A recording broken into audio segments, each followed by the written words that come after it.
Good morning, my friends. I hope you guys are having a great day today. I'm doing okay. It's been a few days since I've posted. I've been having a little trouble with a tooth, and it's hurt so bad I haven't felt like talking or doing anything. So I have been AWOL, if you will, from you guys for a few days. Hopefully, what they did yesterday at the dentist office will reduce this pain a lot. But anyway, we're going to power through this. And today we're going to be talking about a new addition to Netflix called Spaceman from 2024, directed by Johan Rink.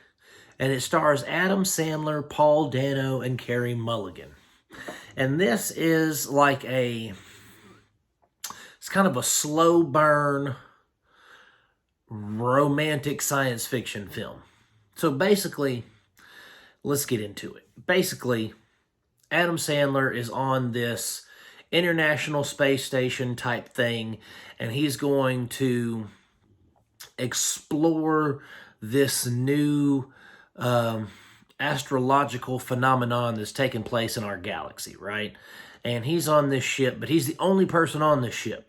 He's the only person. So he's been up there for, I can't remember if it's months or a year. I think it's a year or two maybe that he's supposed to be on this mission, but he's all by himself and he's incredibly lonely.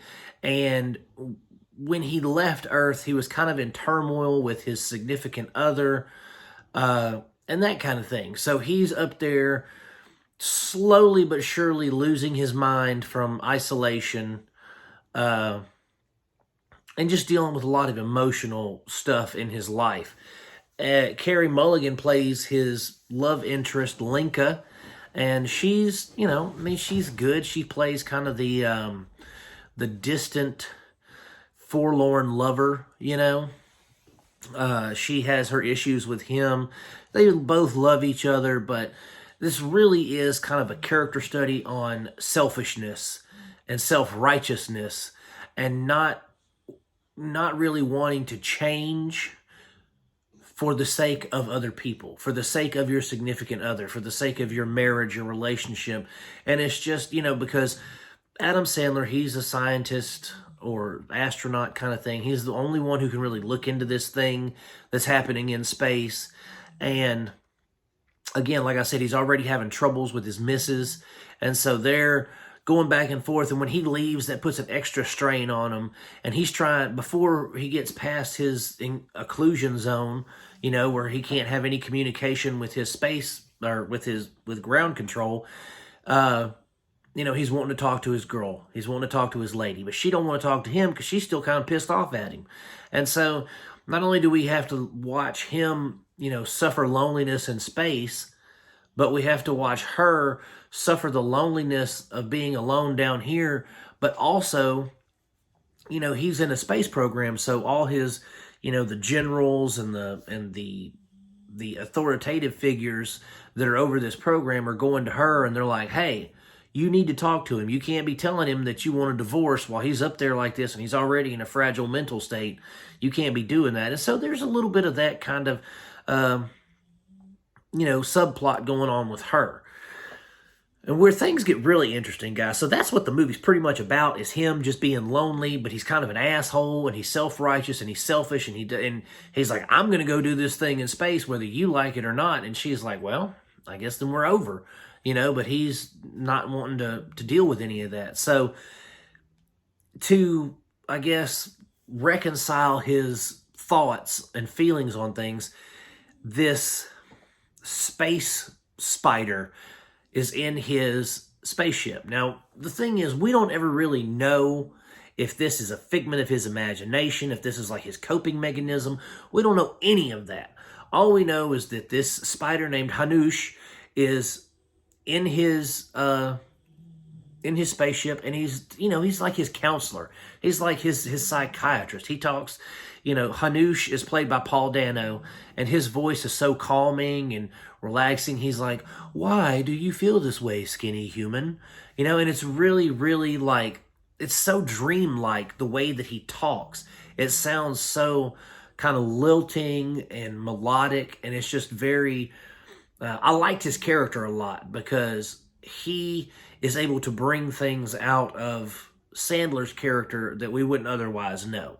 So I really liked the dynamic between Sandler and the space spider and the ongoing struggle here on Earth. Like, I dug all of that. And I've seen a lot of people say this movie is terrible.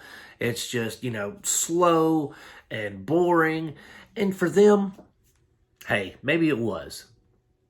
For me, I looked, I'm watching it trying to pick up on these connotations and subtle, subtle things in the film, whether it be dialogue, facial expressions, things like that.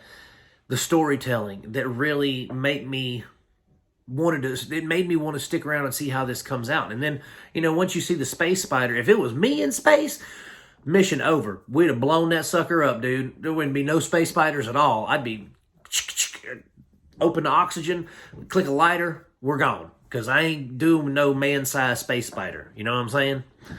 But it was a good movie, guys. I enjoyed it. I thought that it was very it was thought-provoking. It elicited an emotional response for you because you're thinking, this poor dude is up here, he's suffering. But then as we get farther into the film, we realize that he's kind of brought it on himself. He has isolated himself because of just, things in his past and things that he's done on Earth and all that kind of stuff. He wanted to be up here. He's isolating himself almost as a punishment. You know what I'm saying? So getting to that part of the story was really, really good. And I just thought it was an excellent movie. I thought that it was well put together. I thought the special effects were awesome. Space Spider looked real as hell. Scary. I mean, it was scary when you first see it until he starts being like, hello there, small, skinny human. And then you're like, oh, he's a dandy spider. But it's whatever, I liked it. I liked the special effects. I liked the cinematography. I liked the fact that it took place in like 2 rooms, and the whole movie took place in 1 room, and it just showed how well that Sandler could act against something that's not there, as in the space spider. But overall, I thought it was an excellent movie. It was well worth my time watching it. If you guys want to check it out, it's on Netflix right now streaming. I'm going to give Spaceman 3.5 stars. Is better than average for me. Okay, and like I said, if you guys want to check it out, it's on Netflix. That's it for now, guys. I'm going to keep making them as long as you keep watching them. Click that like and subscribe for me, guys, if you enjoyed the videos. And peace out, man. I love y'all. Have a good day.